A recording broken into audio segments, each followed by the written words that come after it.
Waalaikumsalam warahmatullahi wabarakatuh. Alhamdulillah wassalatu wassalamu ala rasulillah sayyidina wa habibina wa syafi'ina wa qudwatina maulana Muhammadin bin Abdillah wa ala alihi wa sahbihi wa man walah wala hawla wala quwwata illa billahil aliyyil azim. Subhanaka la ilma lana illa ma 'allamtana innaka antal alimul hakim wa tub 'alaina innaka antat tawwabur rahim. Rabbi shrah li sadri wa yassir li amri wahlul 'uqdatam min lisani yafqahu qawli, amma ba'du. Yang sama-sama kita hormati dan kita muliakan guru tercinta kita Ki Haji Muhammad Atiq Fahmi LC MPG MAG. Begitu pula kepada seluruh daripada para guru, para imam, para muadzin, para bilal, wabil khusus kepada seluruh keluarga besar Gerakan Pejuang Safari Subuh GPSS yang Masya Allah, semoga Allah Ta'ala berikan keistiqomahan untuk kita semuanya. Amin ya Rabbal Alamin. Begitu pula tidak lupa yang kita hormati keluarga besar Masjid Babul Ihsan, para takmir, para marbot, hadirin, hadirat rahimakumullah. Alhamdulillah, semoga GPSS ini istiqomah hatta yaumul qiyamah. Amin ya Rabbal Allah berikan istiqomah hingga hari kiamat. Yang kita laksanakan ini semoga dilanjutkan oleh putra-putri kita. Amin.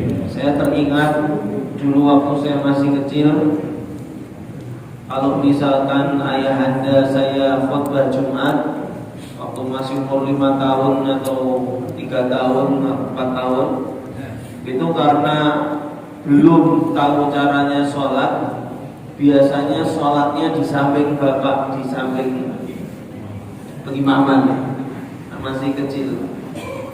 Terus kalau misalkan ayahanda lagi khutbah, kita yang ketakutan duduk sendiri, sembunyinya di bawah mimbar, Pak. Itu ayahanda Al-Habib Abdurrahman bin Ali Badabah sebulan sekali pasti membaca akhir surat Baqarah. Amanar Rasul bima unzila ilaihi min rabbih wal mu'minin. Itu ternyata yang beliau lakukan, mengajak saya ke masjid, mengajak saya Jumatan, bahkan surat yang sebulan sekali dibaca itu jarak 1 tahun itu hafal senang. Maka kalau memang kita ingin kegiatan seperti ini dilanjutkan oleh putra-putri kita, maka tidak ada salahnya seperti mana kita mengajak mereka kondangan, seperti mana kita mengajak mereka acara kumpul keluarga besar. Kalau kondangan masa nanti bapak tidak kelihatan anak-anaknya, wong teman-teman bapak bawa semua. Kalau acara kumpul keluarga besar biar kenal sama keluarga satu persatu, acara-acara seperti ini ajaklah anak-anak kita, ajaklah putra-putri kita, bahkan kalau perlu ajaklah cucu-cucu kita, supaya mereka tahu loh, kakek atau bapak atau ibu ini dulunya subuhan berjamaah semangat, dan itu menerus kepada jiwa sang anak. Kalau bukan kita wariskan ilmu, kalau bukan kita wariskan ibadah kepada mereka, lalu siapa yang akan mewariskan ilmu dan ibadah kepada mereka? Al-ilmu dinun fa'udhuru amman ta'khudhu dinakum. Dikatakan bahwa sesungguhnya ilmu itu agama. Maka lihatlah dari siapa kalian mengambil agama kalian? Ada satu ceritanya. Ini pentingnya orang yang ilmunya itu betul-betul dipraktekkan dari hati yang terdalam. Seperti gurunda kita ini, Kiai Muhammad Atiq Fahmi, belajar dari ulama-ulama yang sangat besar. Saya ketemu beliau baru 2 hari, cuma kayak teman bertahun-tahun, ngobrol ngalor ngidul ngetan ngulon. Jadi kalau bahasa Jogjanya ngalor ngidul Ngetan ngulon. Artinya apa? Ngomong ke utara, ke selatan, ke timur, ke barat. Padahal baru 2 hari ini. Oh, hulu hilir. Segala arah. Ada satu, makanya kita syukuri beliau apalagi pemimpin pondok pesantren yang santrinya ratusan bahkan ribuan. Pastinya juga sibuk. Tadi malam pulang dari pengajian itu jam 11. Kok subuh-subuhnya masih memperdulikan jamaah ini. Alhamdulillah. Maka ini perlu kita apresiasi, kita istiqomahkan. Dan kalau bisa kita sambungkan putra-putri kita dengan beliau-beliau ini. Yang kalau misalkan ketemu sama anak kita, Ustaz, Kiai, Guru, bukan hanya saya yang saya titipkan diri, saya titipkan anak saya titipkan putri saya titipkan putra saya titipkan cucu saya, tolong dibimbing. Kalau misalkan saya sudah tiada, sambung sama anak saya. Kamu nak sambung sama guru ini. Ada satu cerita di masjid ada 2 khalaqah. Khalaqah itu 2 pengajian, yang satu di kanan, yang satu di kiri. Di belakang ada orang yang lagi baca Quran, sudah tua. Jadi kalau mendengarkan pengajian tidak kedengaran, akhirnya dia baca Quran. Ada mas-mas masuk, seorang pemuda masuk ke dalam masjid, melihat khalaqah di kanan dan di kiri, dia bingung. Ini yang mana yang saya duduk? Mau yang kanan atau yang kiri ini? Dua-duanya tidak mungkin. Mau yang kanan atau yang kiri. Memang kalau misalkan orang arah yang paling bagus memang kanan. Oh, ambil yang kanan. Tidak semua, harus dipastikan. Maka ini sang pemuda tanya sama orang yang baca Quran di belakang. Assalamualaikum, waalaikumsalam warahmatullahi wabarakatuh. Yang bisa saya bantu, Pak? Saya ini mau belajar. Bagusnya yang sana atau yang sana? Maka bapak-bapak ini, kamu pilih sendiri. Saya cuma hanya memberikan gambaran. Ikut. Kamu saya ngapain, kamu ikut. Jangannya ya. Oh ya Pak. Ke arah kiri dulu. Yang khalaqah sebelah kiri. Sang Ustaz jawab. Jadi kalau misalkan kita ini bla bla bla bla bla bla bla. Ini 2 orang berdiri.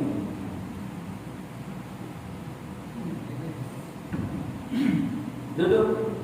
Jadi masih disuruh duduk, tidak mau duduk. Sampai 3 kali ini Ustaz bilang duduk. Tidak duduk. Sampai ini Ustaz pegel. Sudah saya persilakan duduk, kok tidak duduk. Maka Ustaz ini nanya, Bapak, Mas, silakan duduk. Ikut kajian. Maka ketika sang pemuda mau duduk, sama bapak-bapak bilang, jangan duduk. Bapak, kenapa tidak mau duduk, Pak? Ustaznya bilang gitu. Maaf ya Ustaz, di hati saya ini ada perasaan buruk dulu. Maka sang Ustaz bilang, melihat muka bapak aja sudah tahu Pak semua keburukan yang ada di atas muka bumi ini. Mau duduk, terserah, mau pergi ya silahkan. Tidak perlu. Jazakallah khair. Yuk kita ke samping. Yang sebelah kanan, ini sebelah kiri udah baru. Kamu Ustaz, saya ada hati buruk Ustaz sama Ustaz. Jangankan Bapak, saya melihat muka Bapak ini kelihatan semua keburukan yang Allah tampakkan. Mau duduk silakan, mau pergi silakan, tidak urus.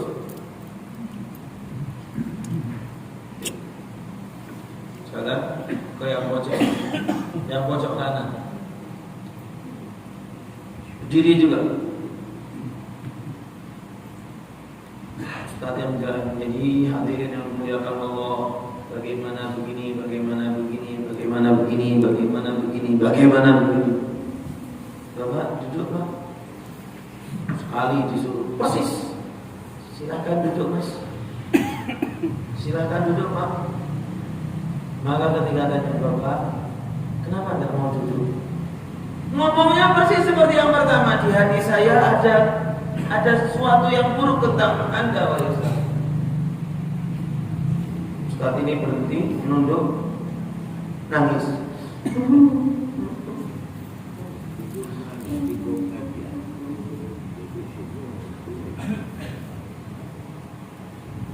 Si Ustaz ini nangis. Semoga Allah Ta'ala menyayangimu, mengampunimu. Kalau memang engkau tahu aib-aibku, maka tutupilah aibku. Semoga Allah menutup aibmu. Engkau mau berdiri silahkan, mau duduk silahkan. Jazakallah khair Ustaz. Ajak pemuda tahu duduk di mana baiknya. Yang satu ketika mengatakan buruk langsung bilang marah-marah, sedangkan yang satu ketika dikatakan buruk malah dia nangis. Dia sadar jangan-jangan ini ditampakkan aib saya sama dia. Tahu di mana kamu duduk? Oh Pak, terima kasih banyak. Saya sudah tahu bagaimana saya memilih, di mana saya mengambil ilmu. Saya tak pilih kanan. Kenapa kamu pilih kanan? Ternyata dia memandang dirinya lebih rendah dari orang lain.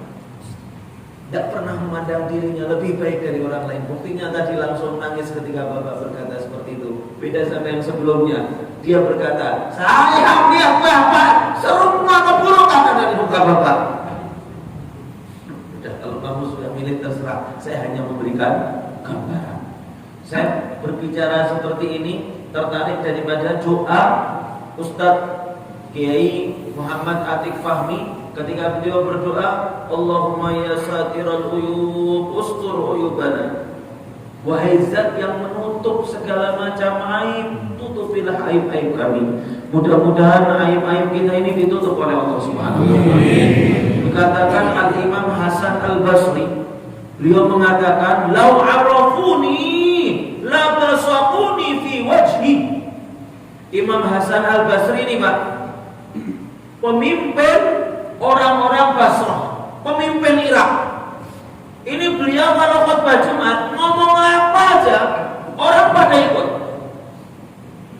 Al-Imam Hasan Al-Basri belajar daripada Sayyidina Ali bin Abi Thalib, Sayyidul Tabi'in.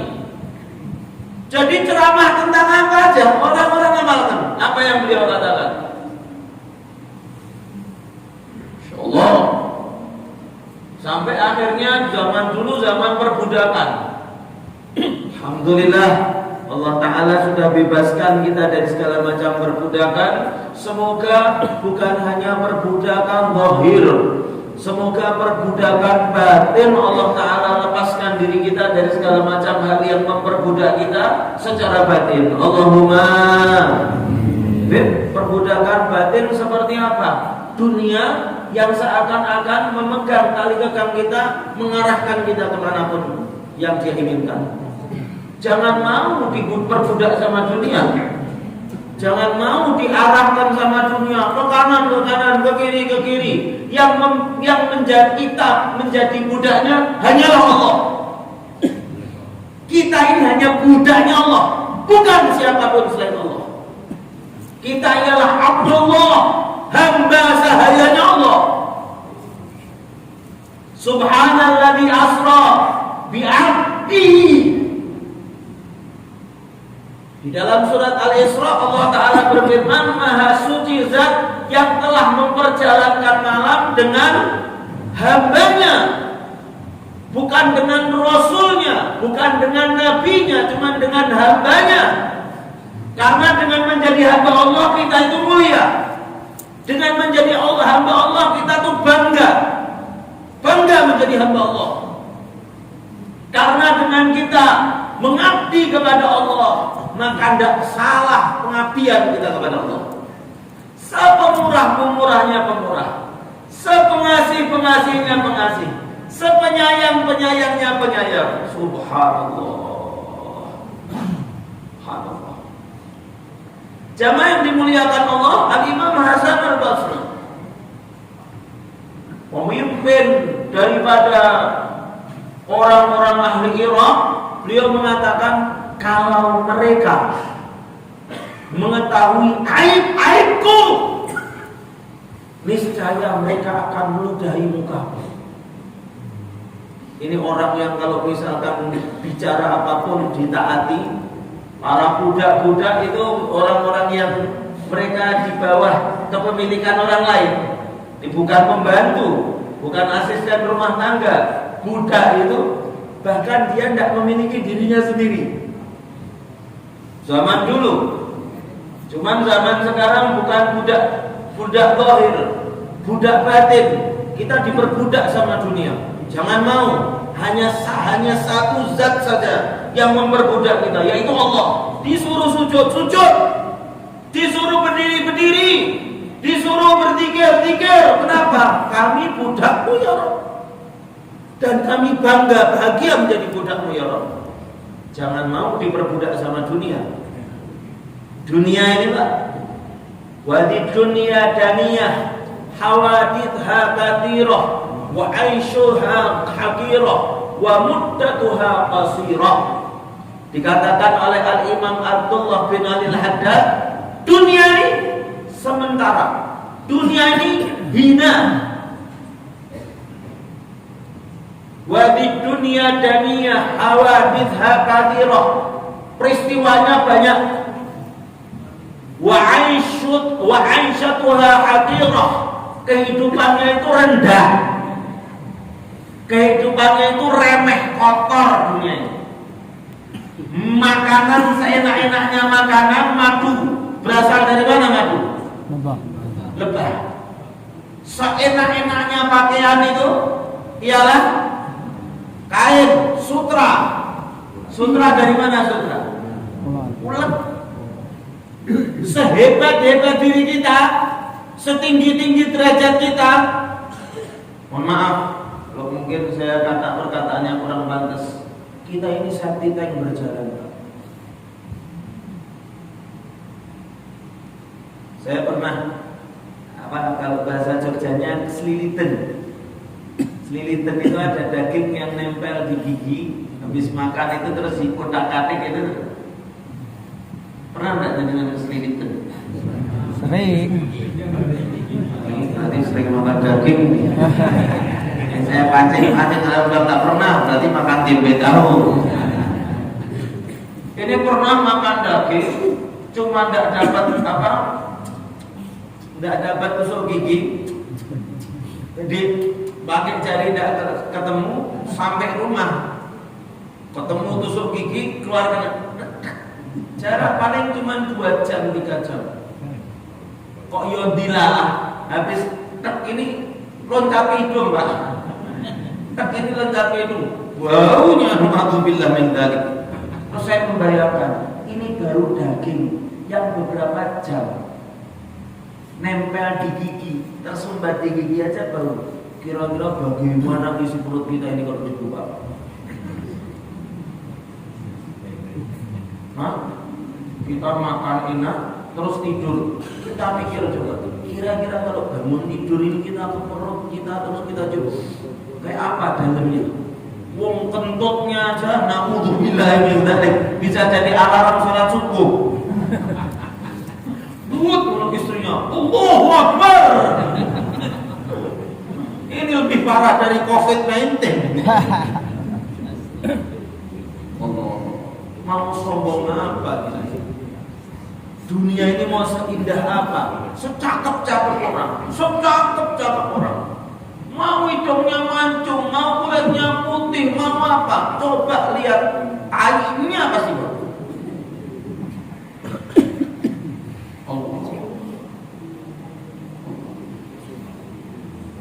Budak. Mereka minta waktu ke Imam Hasan Al-Basri dan bilang sama Imam Hasan Al-Basri, wahai Imam Hasan Al-Basri, kami ini budak-budak, pengen juga merdeka, pengen juga jadi orang bebas, tidak di bawah kepemilikan orang. Kami minta tolong, bahwa di dalam ceramah Jumatmu, engkau ceramah tentang keutamaan membebaskan budak. Engkau ini berbicara apapun, orang-orang akan mempraktekkan. Maka Imam Hasan Al-Basri mengatakan, himmat, nanti saya akan ceramah tentang pahala membebaskan budak supaya kalian dibebaskan oleh majikan kalian. Terima kasih banyak Imam Hasan Al-Basri. Ya marhaba. Jumat berikutnya ceramahnya bukan tentang memerdekakan budak. Minggu kedua juga bukan tentang memerdekakan budak. Sampai budak-budak bilang, kapan ini? Udah 2 minggu. Minggu ketiga, minggu keempat, minggu kelima, minggu keenam, minggu ketujuh, minggu ke-8, minggu ke-9, minggu ke-10, sampai setengah tahun baru Imam Hasan Al-Basri ceramah mengatakan, ayyuhal ibadallah, memerdekakan budak itu pahalanya besar. Untuk apa? 6 bulan setelah ngomong, maka keluar dari Jumatan ini banyak orang yang memerdekakan budak mereka, dan para budak-budak ini mengatakan alhamdulillah, 1 kali ceramah merdeka karena beliau memang ditaati sama orang-orang Irak.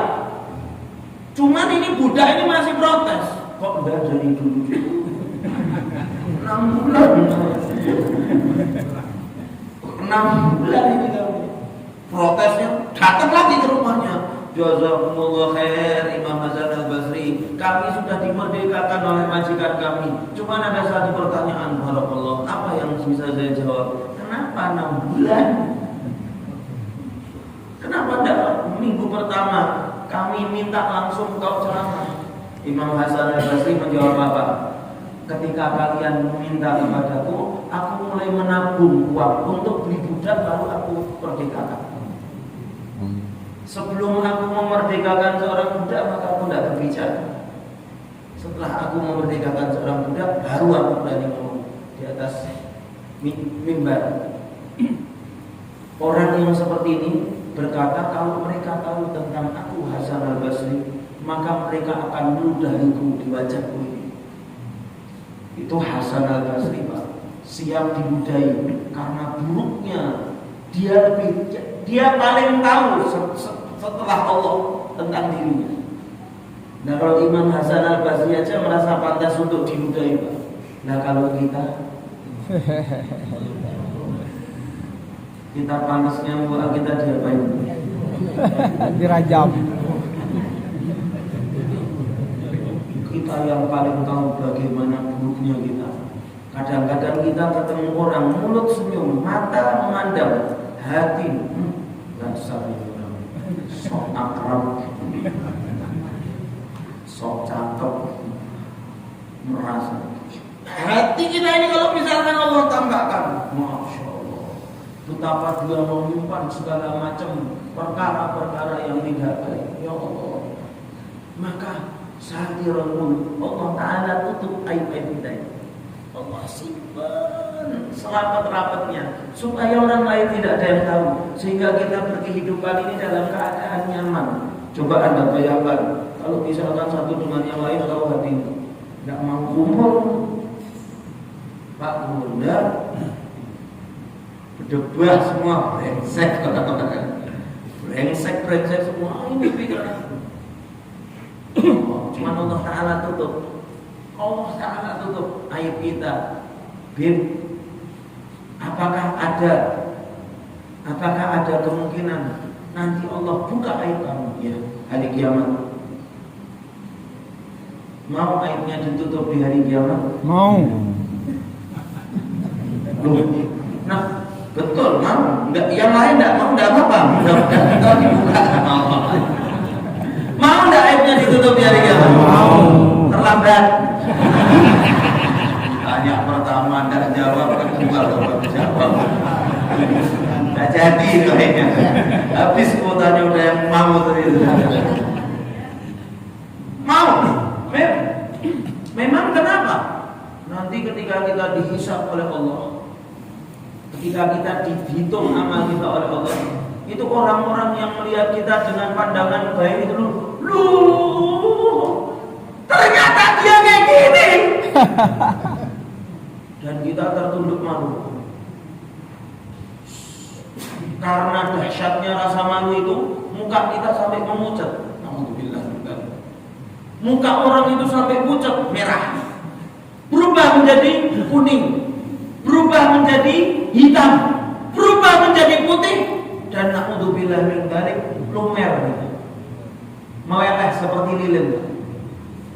Karena malu sudah di hadapan Allah, dilihat sama Rasulullah, dilihat ibunya, dilihat bapaknya, dilihat istrinya, dilihat kakaknya, dilihat anaknya, dilihat cucunya, dilihat cicitnya. Bagaimana keburukan orang yang sedang dihisab.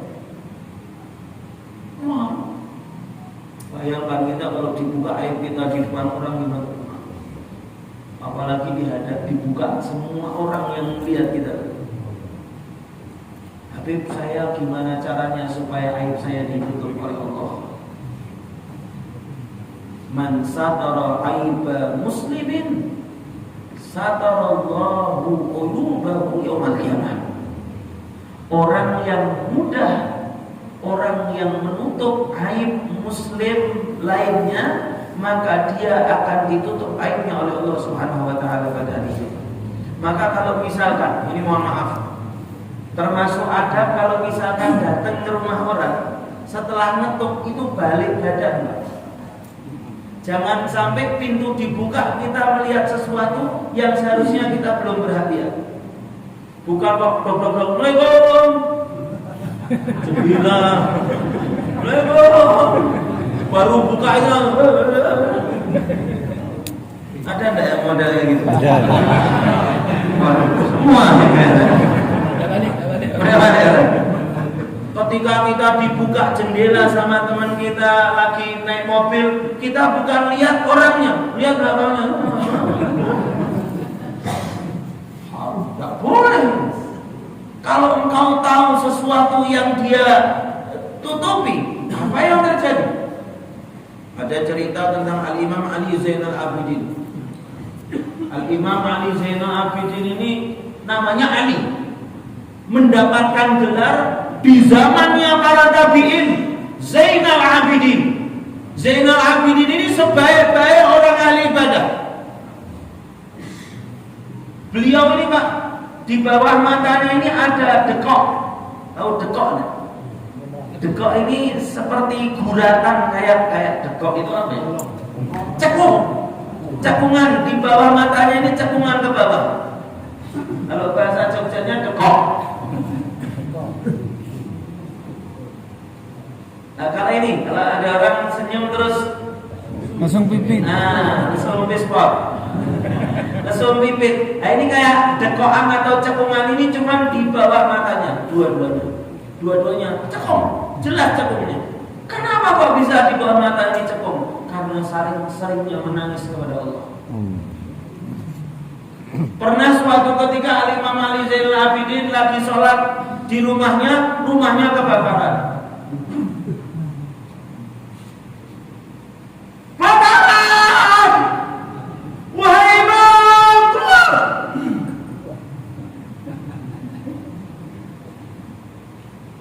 Coba bayangin kalau GPSS ini. Tidak usah kebakaran, gempa. Masya Allah, keluar, evakuasi. Coba bayangin aja kalau misalkan bapak lagi sholat, ternyata ada bilang kebakaran. Kira-kira lanjut sholat batal Pak? Lanjut sholat atau batal? Batal lah. Yang dituju langsung duitnya dulu, Masya Allah. Istri tinggal mati tidak apa-apa. Kalau ketawanya kayak asik betul ini betul. Paling besar ketawanya betul. Wih pengalaman.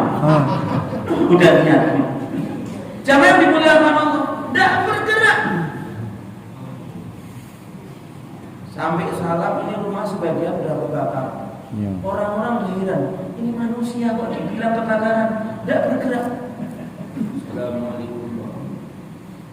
Assalamualaikum. Ya, maaf. Ada apa ini? Setelah salam terus ada. Kalau rumahnya sudah terbakar, hampir habis. Orang-orang di sekitar masih menjaga. Kalau memang betul mau menimpa, mereka ambil lah bawa. Ada kebakaran. Apakah engkau tidak merasakan adanya panas yang begitu dahsyat? Maka beliau mengatakan al-haddina wal akhirah binari dunia. Aku tersibukkan dengan api di akhirat, maka tidak paham adanya api dunia ini, tidak terbayang, tidak terasa api dunia. Al-Imam Ali Zainal Abidin ini cucu daripada Nabi Muhammad SAW. Ali Zainal Abidin putra daripada Husain. Husain putra daripada Fatimah. Fatimah putri daripada Nabi Muhammad SAW. Al-Imam Ali Zainal Abidin ini suatu saat ketika beliau mau masuk ke dalam masjid berpapasan di pintu. Ini cerita yang mungkin sudah sering. Berpapasan di pintu sama orang. Assalamualaikum, waalaikumsalam. Yang satu masuk, Imam Ali Zainal Abidin masuk. Ini bapak-bapak keluar. Bapak-bapak keluar sampai ketika mau pulang tengah perjalanan. Astagfirullah.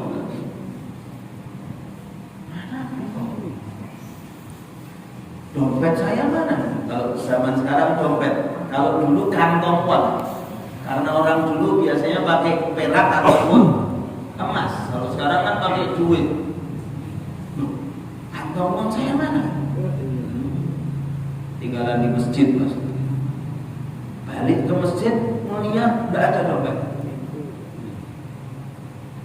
Maka ya cuma satu orang ini tak.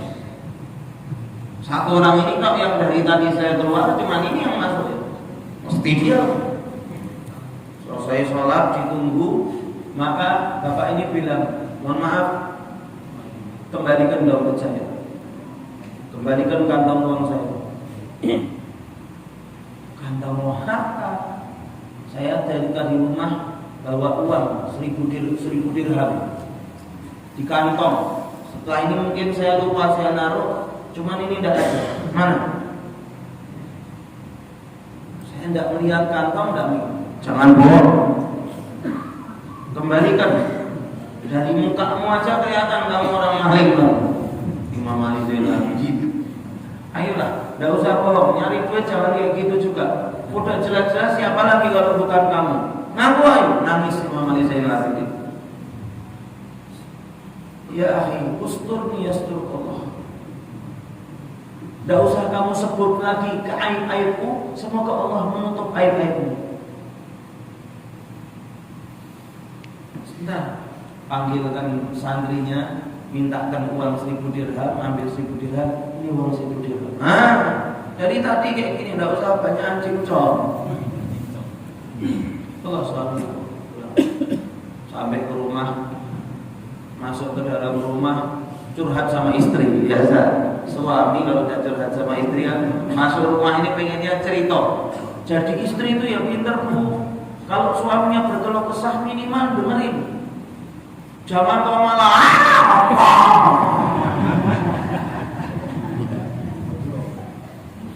ada yang model gitu istri ya. Ini curhat malah ditambah beban. Bu, kalau suaminya lagi ngomong tentang masalah di luar, dengerin. Kalau ibu bisa ngasih masukan yang baik, kasih masukan yang baik. Kalau tidak bisa ngasih masukan yang baik, mending Masya Allah, Masya Allah. Astagfirullah.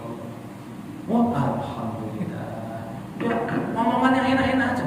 Jangan bilang, kamu dasarnya mas, kamu itu loh mas.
Salatullah, salam